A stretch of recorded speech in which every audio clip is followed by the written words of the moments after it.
Ever since the beginning of time, for one reason or another, man has been faced with taxes.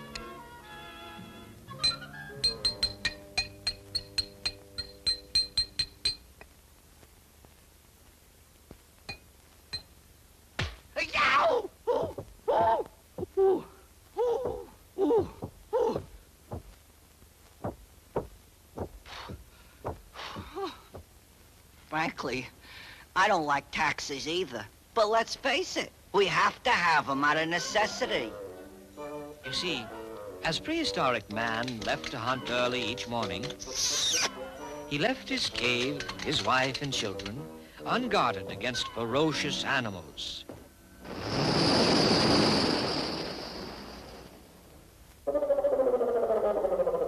And less honorable men who were content to live on whatever they could pilfer and steal from the caves of the hunters.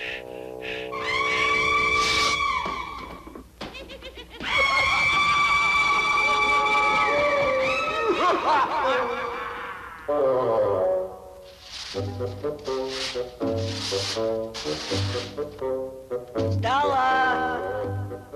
Look what I brung you. Stella? Stella? Children? To top it off, they had the audacity to paint mustaches on his cave drawings. Something had to be done.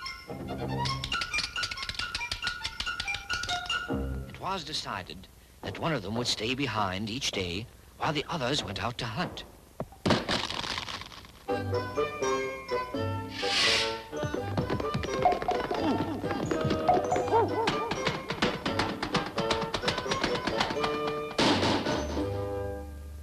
To see that the man who stayed behind to defend the cave had enough food for his own family, all the others had to give up a share of their catch each night when they returned.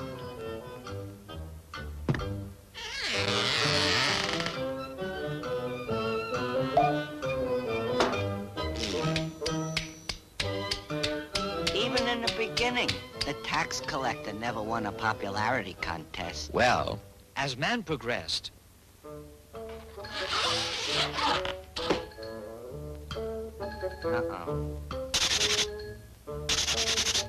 No sense in confusing archaeologists, right? taxes played an important role throughout history. Taxes built the pyramids and temples, as well as the aqueducts and highways constructed centuries later in another civilization. A close look at American history reveals that without food, clothing, and arms supplied by taxes, the United States would never have survived. As time went on, our civilization grew, and life around us became more and more complex.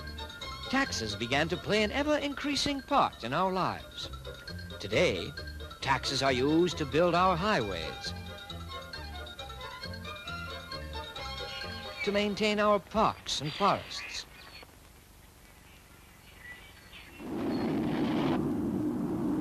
and for national defense.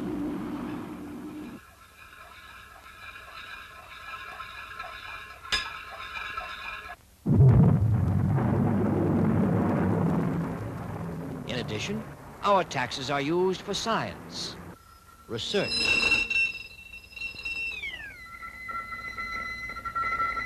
and to make this country what it is today.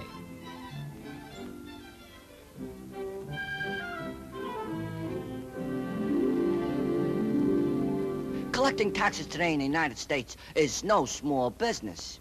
And the methods of collecting them differ greatly from the methods used in years gone by due to the complexities of life today. You know what I mean?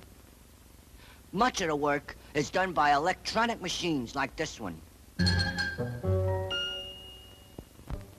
With a staff of only 51,000 employees scattered throughout the national headquarters, 9 regional offices, 64 districts, 3 service centers, and 900 local offices, as well as overseas branches in Latin America, Europe, and Asia. You just can't escape.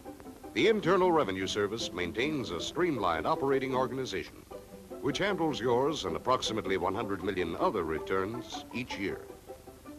With devices, mechanical and electronic, like myself, the Internal Revenue Service is now offering you the world's most practical and effective administration of revenue laws, and at a cost of less than 1/2 cent for every dollar collected. Hold it right there. Just hold it right there. If you're trying to make everything so practical, just tell me something. Why do they make the tax forms so complicated, huh?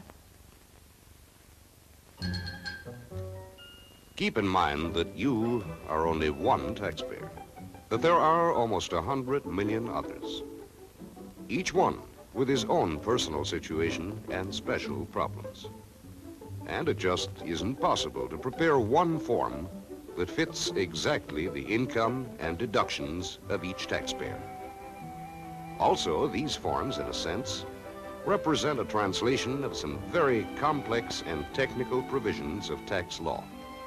As for who thinks up these things, well, in Washington, inside the Internal Revenue Service headquarters, a special committee meets regularly to consider the matter of forms. They receive ideas and suggestions from tax experts, technical advisors, and many other sources, including suggestions made by you, the taxpayer. The good ideas show up on the final forms adopted each year. Considering today's complex financial circumstances and the numerous details of tax law, forms are as simple as careful thought and planning can make them.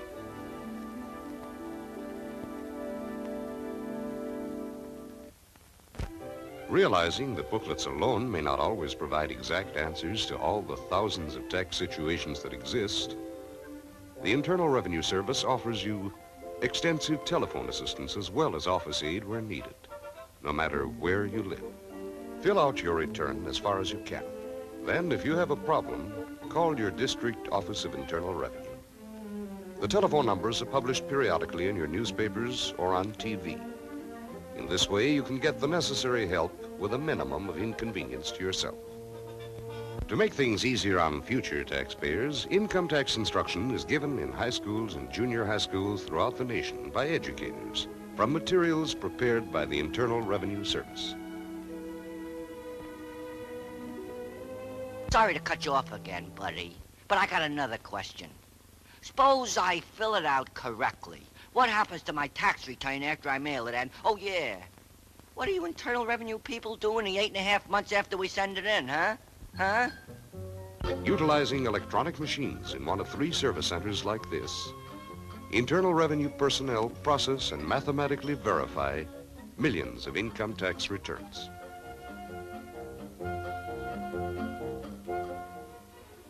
In addition, some returns are verified by other means. If an error is discovered, the Internal Revenue Service will bring this to the taxpayer's attention and will take it into account in determining the size of his refund check or bill. So you see, in addition to making a final audit, collecting and enforcing the withholding portion of your income tax, as well as keeping all the records,